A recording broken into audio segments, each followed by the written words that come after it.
Hey guys, welcome back to another episode of Blatantly Honest with Makaila Nichols. Today I am so excited for this episode and this chat that's about to happen because not only is it with this amazing actress, but she's also one of my really good friends. Sydney and I met when I was living in LA and we just hit it off and had so much fun together and really just kind of bonded. So it was weird for both of us. Like we'll talk about, moving to Los Angeles and let alone having to make new friends. But we found each other, and ever since then, we've kept in touch and been great friends. So I'm so proud to introduce my next guest, Miss Sydney Scotia, who is an actress. She's been on shows like Reboot, Guardian Code, Some Assembly Required, and lots of other projects. So thanks for being here, Sid. Hey, Mac. Thank you for having me on your podcast. Yeah, thanks for being here. Thanks for making time in your ever busy schedule to hang out with me and chat for a few. I know it's been some time since we've had our girl days.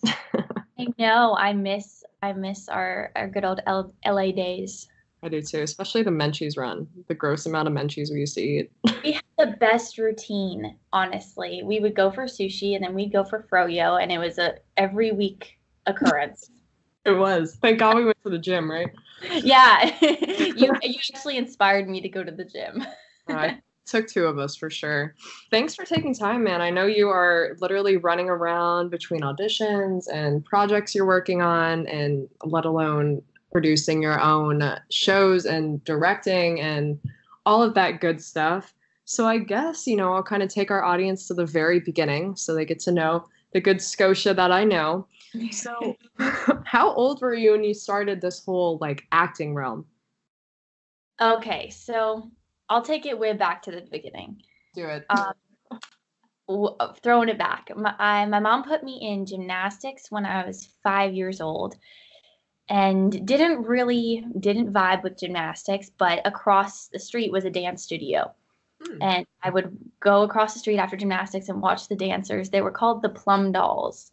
So they were the cool girls in Arizona because they were in this coveted group of dancers called the Plum Dolls. So I saw them and said, okay, I'm going to be one of those. And I went to the dance studio, started taking classes. But meanwhile, everybody started when they were 2 years old. So I had to work my way up from 7 years old to 10 to become a plum doll. It sounds silly. I'm sorry. It sounds so silly talking about it now, but it was the most important thing in my life at the time.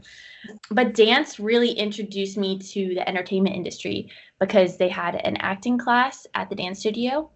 Really? And I was kind of shy, so I was on the shyer side of people in this acting class, and my brother would take it with me, and he really inspired me because he wasn't shy at all. He would be up on stage at our local theater. He would be playing these lead roles. And so I was so inspired by him to really start act. So after booking my first little music video job, I had to play a girl who was crying over a Barbie doll, a broken Barbie doll. Oh my God.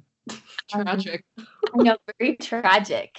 I look back and I'm like, wow, I was so in touch with my emotions back then. At 10 years old. Can I get that now again? No, but after doing that, that was my first little taste, and after that, I was hooked. When you caught the bug, and you were was this around 5 or? That was around 10. Okay, around 10. Wow. So you're crying over a broken Barbie doll at 10 years old. Very nice. It happens. A local Arizonan music video, which I think ever saw the light of day. Dang, I was gonna say I'm gonna try to find it. But I wish I had that clip. it'd be great, honestly. That's cool. So you did a music video as kind of your first thing, and I know you're from Arizona and you kind of grew up there. So when did you decide, after I loved crying so much about this broken Barbie doll, that I'd like to cry over more broken Barbie dolls or something of that nature and, pursue acting some more? Well, I still couldn't grasp that crying over broken Barbie dolls was a career option. So I didn't figure out until I was 14, after going to a bunch of dance competitions, competitively dancing. I actually went to Hong Kong with Olga Corbett. She won the 1972 Olympics in the gymnastics division, and she brought me along with her to Hong Kong to do a series of shows where I was doing a kind of fusion dance gymnastics floor routine. And they had cameras recording all of this and then doing interviews with us afterward. And so this was my first big production where I got to see big cameras filming me. I was a little overwhelmed, but it was amazing. So after getting a taste of that and getting to travel for that and be introduced to all these, this new culture and just more entertainment. I just realized then that entertainment was what I was going to do with my life. I didn't realize until 14 that people actually moved to LA and, pursued it at such a young age. So my mom and I was going into ninth grade. We decided, okay, we're going to do this. We're going to commit to this. She knew that this is all I wanted to do. So she moved out with me. We packed everything up in our car. My dad still had his job in Arizona. So he's like, where are you guys going? What's going on? So we were going to do the back and forth. We were going to go back and forth from LA to Arizona. I was going to do online school and pursue acting and audition. Wow, that's incredible. Yeah, I remember, I think when we first met, I forget how old we were when we first met, but I remember that was kind of like the vibe. Like, I remember your dad, working in Arizona, and your mom. I love your mom. She's the sweetest person. And that's incredible. So obviously your parents have always been super, super supportive of everything that you've done. And your brother too. Yeah, super supportive. Kind of, very similar to your parents. And just, I remember meeting you and saying, oh, we're in the same boat out here. We're both pursuing these entertainment careers, and we just committed. Yeah, we did. And so it was hard. It was hard to commit. So we'll talk about that for sure in a second. But just to kind of reiterate, because I know people listening are going to find, acting and everything, the whole entertainment process so interesting. So what was it like being little 14-year-old Scotia going out to auditions for the first time? How was that for you, competing? Yeah, it definitely was. I loved it so much, but it's hard. I would go to as many workshops and agency workshops as possible, just trying to get better at acting. And, there are kids out here that have been here since they were 5 years old, and they've grown up acting on Disney Channel, and they know what they're doing. So I kind of had to get to that place very quickly to where I could go into an audition room, and if they say sing, if they say dance, if they say do the scene this way, I could just adjust and do it. So I took as many classes as possible, and then agency workshops to try to get that first agent. And so when I first came out here, I took probably 50 agency workshops before I got my first agent. Really? And yeah, I kept going and going and going just till the right one lined up. It was like the stars aligned, and I got that first agent. And then since then have, throughout the years, you go through, once you book a job and work with that agent for a while, go on to the next one, as you did probably with modeling as well. Yeah. But after signing with that first agent, I really started to go on a lot of Disney auditions, Disney and Nickelodeon, and just kind of trying to beef up my acting chops that way. And that's what they send a lot of the young kids out here on. You were so funny. When I met you, I was like, oh my God, like you were just like this little, for those of you that don't know Sid like I do, she is just like the happiest person like there ever was. Like I don't think I've ever seen you have a bad day ever. So oh my God. I'm so happy that's your perception of me. 100%. I was like, dang, if I can be like Scotia one morning when I wake up, life is good. Oh my gosh. No, that's what I thought about you. I was like, Mac is this tall goddess, and she is just so inspiring. And you're like, I'm writing a book, I'm doing all this, and then a couple years later, here we are on your podcast. Well, thanks, buddy. I appreciate it. So, when you were going through all of these auditions, I mean, I know how hard it is. I mean, you're obviously at the point where you can walk into a room and sing and dance and, do whatever, hula hoop on command. But really, it was really hard for me. How did you learn to just break out of that comfort zone? I think it's an ever-going process, for sure. Because I would go into auditions and be like, I really don't want to sing in this audition, but that's part of the requirement. And you're going to face so much rejection. And I just knew that going in. And I was always growing up in dance, I think really helped me because I knew that I'm not going to win at every competition. I'm not going to get first place. But as long as I'm going in those rooms and making friends and making fans, then that's all I care about. And even to this day, of course, every job you go on, you want to book. But there's so many other factors that go into it. I just tell myself before every room, just go in and make a friend. I like that. That is a very you thing to say too. So I imagine. Again, like another thing with the whole auditioning, did you find yourself in the same room as like one of your good friends, competing for the same role? Or how is that process if you've ever experienced that?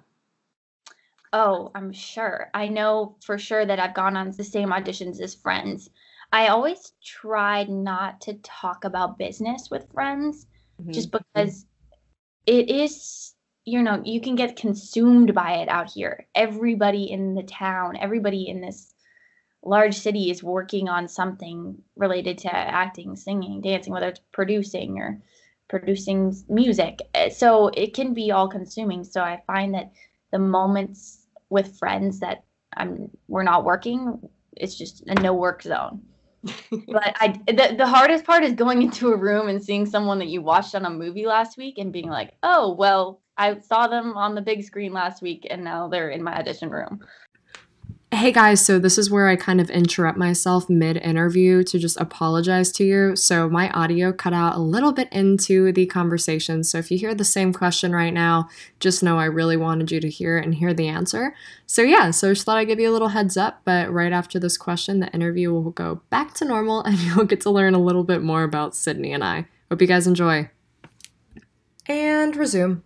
So 14 years old, that must have been total culture shock, getting out of Arizona and moving. How was that whole experience for you? That was honestly insane because my parents were so supportive. I have the most supportive parents ever because my mom and I are packing up the car. Someone told us at a workshop when I was I was testing the waters in LA and took a summer camp and someone said you have to be here. And so my parents were like, "Okay, she has to be there." God. Here we go. So my mom and I packed up the car, and my dad is in the back seat going, "Wait, are you guys really moving? What's going on?" So we decided we're going to do back and forth from Arizona, LA, although we spent most of the time in LA just, grinding and taking as many workshops and classes and agent workshops as possible. But it was a complete shock just because I was going from school every day to online school and dance class at night Yeah. to, just trying to make a career in acting. Wow. So it was a total shock. I think when I met you, I think you were a little bit older. I don't even know how old I was. We're dating ourselves, right? I know. So old, Max. Yeah, right. I know we're old people now, but it was so fun to meet someone like yourself when I was like brand new. Like you were kind of the veteran, like, you're already on a show and all that good stuff. And just seeing like a friendly face, because it's weird. It's weird when you're used to, going to school every day. And then suddenly you show up and you're doing online school and you're going to these classes, you're going to workshops. It's just like a total whirlwind. So, with that being said, did you find it hard to, maintain relationships with your friends back home? Was it easy for you to make new friends? Obviously, it was. Second part. Yeah, definitely. It was, I mean, I came out here with, I knew one person. Yeah. I knew one other girl my age, and she had already been out here for years. She was, in my eyes, that's so funny that you were like, you're veteran, because I feel like at that moment when I met you two, I was like, oh my gosh, Mac is this famous model. She's so cool. But, I didn't make friends for, 7 to 8 months and into my LA life because I was just trying to adjust to online school and trying to take as many classes. And my relationships back home, I didn't have too many because a lot of them were dance friends that had moved on. They were going into their senior year in high school. They were a little older than I was, or they were friends from middle school that never really understood why I was taking 5 hours of dance a night and not hanging out. Yeah. Once I made some friends out here, I felt okay, now I know some people out here. I won't be just doing acting workshops in school. Now I have know what to do on a Friday night, or I know what my weekend might look like. But other than, it can be really isolating out here because if you move out here without knowing anybody, then how are you supposed to make friends? Yeah, it was a challenge, and thank God, like Meredith, our lovely, I hope she hears this. Hi, Meredith. Um, But hi, Meredith. she's incredible. The place that we lived, she was like, "Oh my God, you got to meet Sydney. You got to meet Sydney." And I was like, "Okay, I got to meet Sydney." And I think like meeting you made my process in LA so much easier because it was like I had a friend, and I can't imagine how you must have felt just like moving there without that comfort, especially at that like ripe age of 14, because that's like everyone's awkward stage, and especially going into one of the hardest industries that you could possibly like go into. You have some big girl cojones, so good for you, Sid. Well, honestly, yeah, I felt the same way meeting you because even though I had been coming back and forth, at that time I was shooting the show in Canada, so I was every time I came back to LA, it felt like a new start. So meeting you, it's so rare to meet someone in LA that you're like, wow, I can see myself hanging out with this person all the time. And so that's what you were for me. You were like, oh my God, please be my best friend right now. And the fact that we haven't seen each other in forever and we're still talking and catching up and, working together and like getting to do this is so cool because I always love when work meets friendships, when you're able to do something that you are passionate about with people that you love. Aw, thanks, buddy. Oh, are we friends? Friends or something. I still like will tell my friends that I make now, in Florida, gotta love Florida, about you. I'm like, I made this incredible friend, and I feel like we're always gonna be friends from our aroma coffee dates to Menchie's to Sugarfish and Katsuya. And, it's so fun to be with someone who has the same interest as you and get to hang out with them and get to have a friendship when it feels like the world is like one big competition. It's good to have a buddy to help you get through it. So now, as far as other friends, I know I personally wouldn't really be competition to you because I'm an avatar and you're like cute peanut girl. Oh my gosh. How was it like competing? You can give me the cliff notes, but how was it competing against, like some of your friends? Is that ever hard for you? Yeah, it definitely, everybody's looking for the next audition. They're wanting to know what you're auditioning for. And so a lot of the people I met in LA when I first came out here, they were all, they're competitive as everybody is here because you're all taking the same classes, you're all trying to get the same job at the end of the day. Mhm. And I lived at this place called Oakwood. Now it's called something else, but it was this complex full of young actors. And every day you'd be seeing people reading lines by the pool or going to their auditions. So it's weird. It definitely was weird, but now I feel like I've surrounded myself with a group of people that it's not that way at all. But back in the day, seeing people that you knew at auditions and saying, "Hey, how's it going?" and then focusing really hard on your sides and not talking for the rest of the audition, it's a little awkward. But what was definitely more awkward was seeing someone that was super famous next to you going for the same role. Which is also kind of it's cool because you're like, Compliment almost. yeah, it's like no matter how big people get, they still have to work for it. And so it's humbling and also intimidating because you're like, I watched you in a movie last week and now we're going out for the same role. Hey, girl. Yeah, it's like a weird experience. I mean, I know I told you because you went out for like a lot of the, oh my God, save me. What's the right word before I dig myself a ditch? Like Like fun, like young like audience. horror sort of thing. Yeah. Okay. So just to embarrass myself because I can, why not? Take the pressure off of you for a sec. So Sydney has been on some incredible shows and she's an amazing actress. And she's like very good with like the children's kind of thing. And I did an audition once.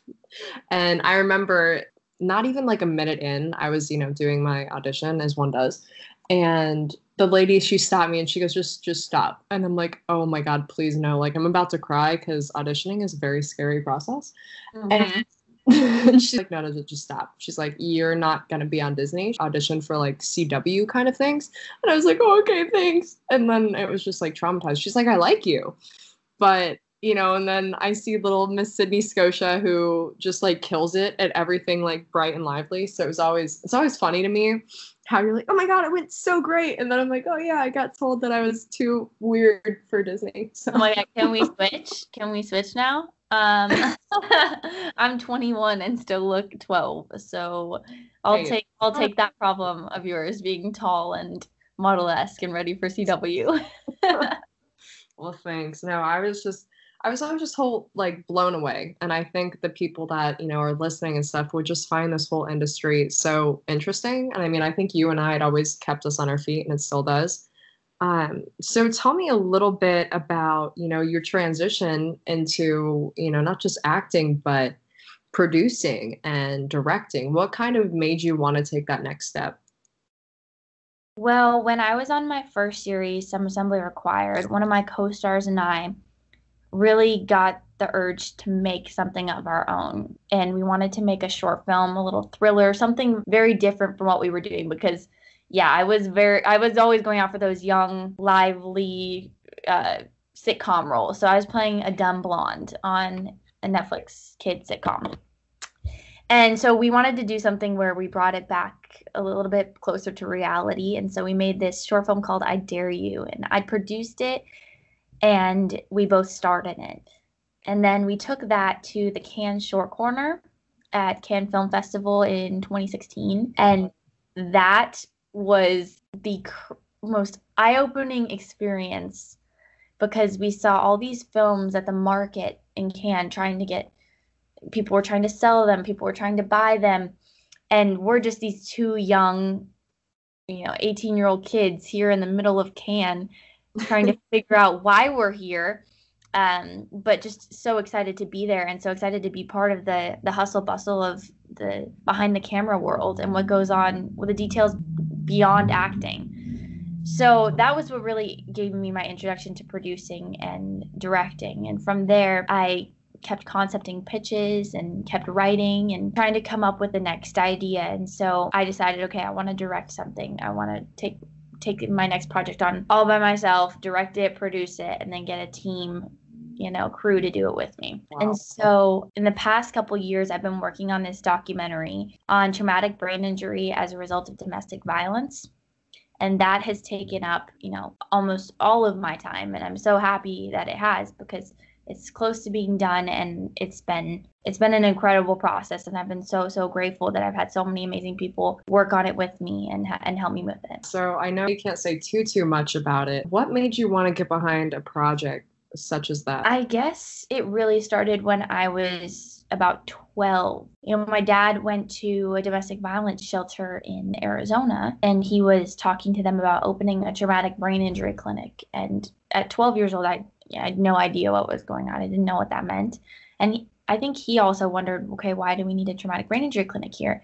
And it should be so obvious that, women behind closed doors are sustaining the same brain injuries that, football players or veterans are sustaining, but much more, sometimes much more, sometimes every day. And the episodes can be going on for hours or days on end. And so he was so visibly affected. And I was heartsick when I heard about the women and their families struggling to survive on donations while hiding in the shelter for their own safety and for the safety of their children. So that was really the inspiration to start the documentary, to bring light to domestic violence in a new way. I didn't know that traumatic brain injury was so correlated to domestic violence. And I mean, I guess that would make sense. And, you don't really kind of think of that. Like I personally didn't. When you first said that, you're like, yeah, I'm working on this thing with domestic violence and brain injury. And I was like, oh my God.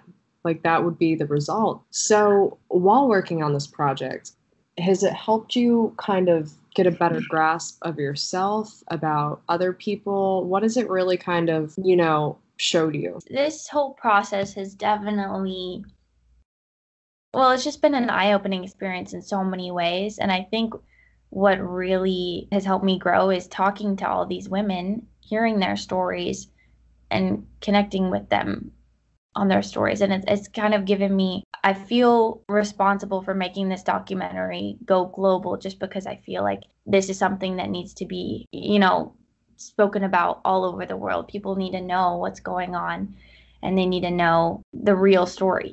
These women's stories have never been heard before. So just to be able to give that platform and to hopefully collaborate with them on the future on making sure that this doesn't stop at a documentary, it's been so awesome.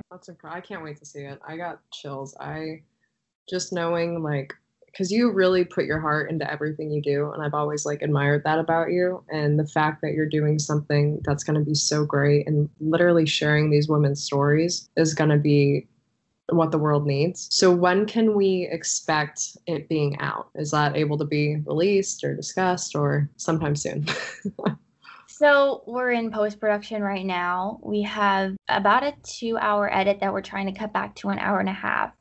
So I can't give an exact date, obviously, because, I've learned a lot about the documentary process through making this as well. And being my first feature-length doc, I have given numerous dates that have, came and passed. So it will be out by the end of this year. So within the next 6 months, it will be. You must be so excited and so proud to release something that important. I am really excited. It's been such an awesome process. I can't even describe to you. Taking something from start to finish is not only super rewarding, but something that I'm so passionate about and that everybody involved is so passionate about. It was easy for everybody to come on board and collaborate on it. While we're on the topic of, just women and the industry and, things that we kind of go through that don't really like talking about, have you, being in acting, being in the entertainment industry, have you ever found yourself, succumbing to peer pressure or anything of that nature? Moving out to LA at 14 and living in that complex that all those young actors live in, yeah. I hung out, I was kind of in between groups. I was between the younger group and the older group. So sometimes when I was hanging out with the older group, they definitely, there were some things that I didn't grow up seeing. My parents did a good job at keeping me very busy with dance, and so I didn't really get introduced to a lot of drugs or alcohol or anything like that.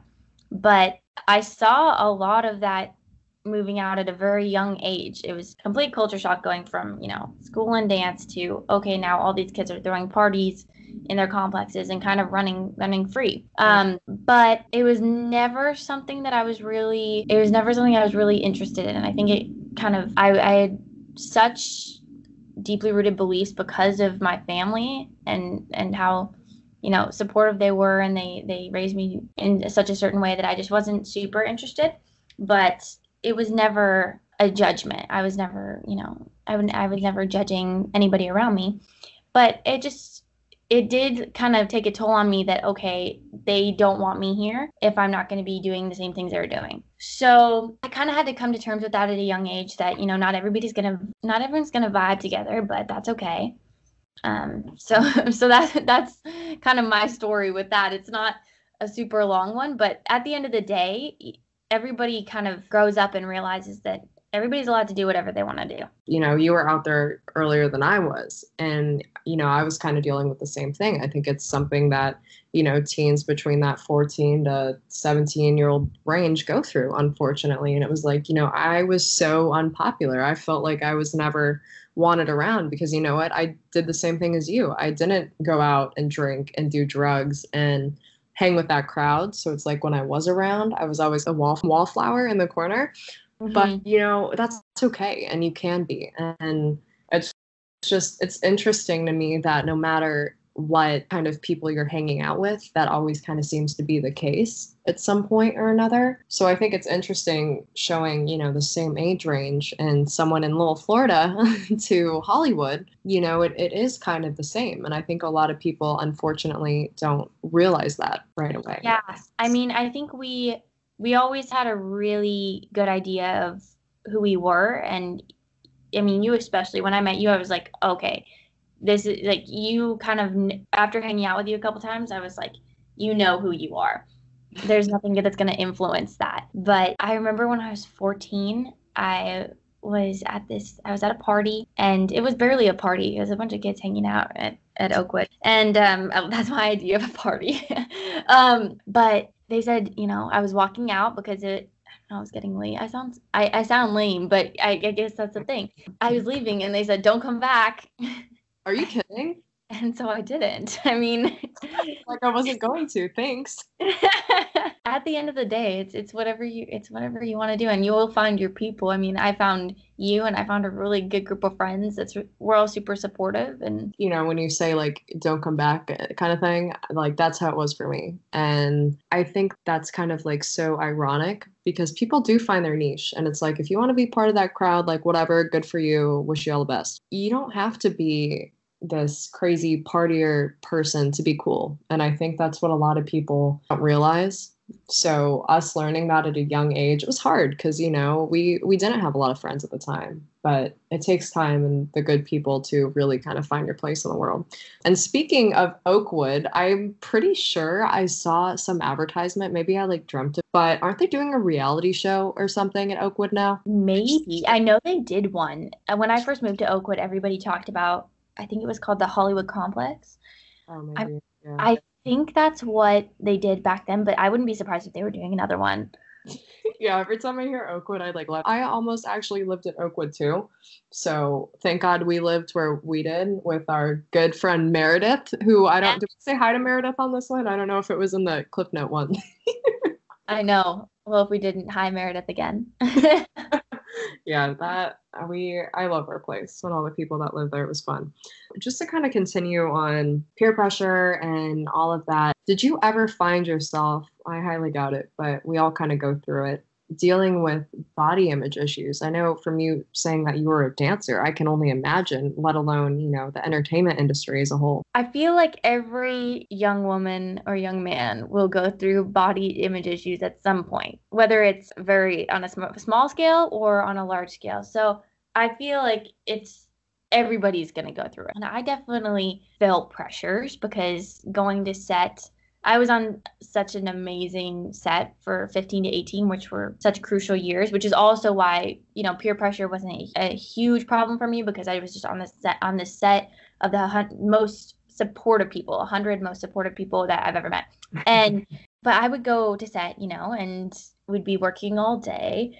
And I was playing the dumb blonde, so I was wearing teeny tiny dresses. So there was definitely pressure to, look good and fit in these dresses. And I think one day I realized, okay, it doesn't matter. It doesn't matter as much. You should just, if you want to work out for you and just to feel healthy and feel good and from the inside out. I think I'm trying to pinpoint when that realization was, but it's ever changing because we're always going through changes. We're always gonna want to fit in the dress or fit in the skirt. But at the end of the day, I think a few years ago I realized, okay, I need to stop stressing over this because it really doesn't make a difference. And it can't take your talent away. And I think that, from me personally, struggling with my eating disorders, like I had eating disorders, when you and I were like that age, between throwing up my food, not after we went out for sushi or anything of that nature, but I think it came a little bit after. I love sushi way too much now. So, yeah, we paid good money for all that stuff. It was sad because kind of went hand in hand with the entertainment industry. And like you said, can I fit in that tiny little dress? Do I feel a little bloated today? And it was, our bodies were ever changing. And I mean, they still are. Some days I feel super tiny and other days I'm like, oh my God. But I think especially, when there is a camera in front of your face and they always say, what is it? The camera adds 10 pounds. It can kind of make you feel that you have to look a certain way. And I think that, people like us saying like, you know what, it really doesn't matter, even though we've struggled with it at some point in our life, because it's true. It can't take away your talent, a few more pounds or a few less pounds. It doesn't matter. And your talent's going to radiate regardless of what size you are.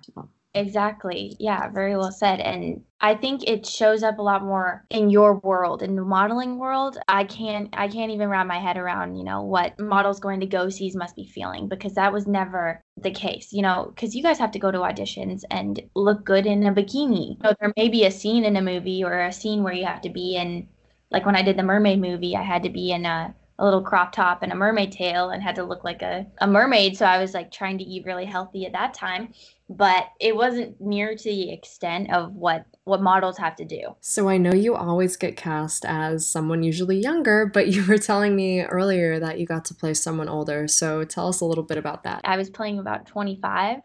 Wow. So that was a big deal for me. I'm like, okay, Yeah. I'm moving up in the world. There you go. So that was really really fun, and it was also I role that I work on, the most recent one, becomes my favorite just because it's so fresh and something so new. But there hasn't been a role that I haven't liked. But this one was really fun just because I got to really explore playing myself while also being in just a different set of circumstances, being a bride who's having cold feet and being in a rom-com. Rom-coms are one of my favorite genres. Oh, So getting to do one was yeah, I'm jealous. I can't wait to see it. Hopefully it's in Canada, or can I find it here in the United States too? it's called Eat, Drink, and Be Married, and it's gonna probably be airing in the States in the next couple months. Ooh, eat, drink, and be married. I like it. I'm so proud of everything you're doing and the fact that, you're producing and directing and pursuing all of your dreams while Well, still I'm so proud of you. I read your book and I listen to your podcast all the time. take us out of this episode. Hey, I'm Sydney Scotia. Be bold, be you, be blatantly honest.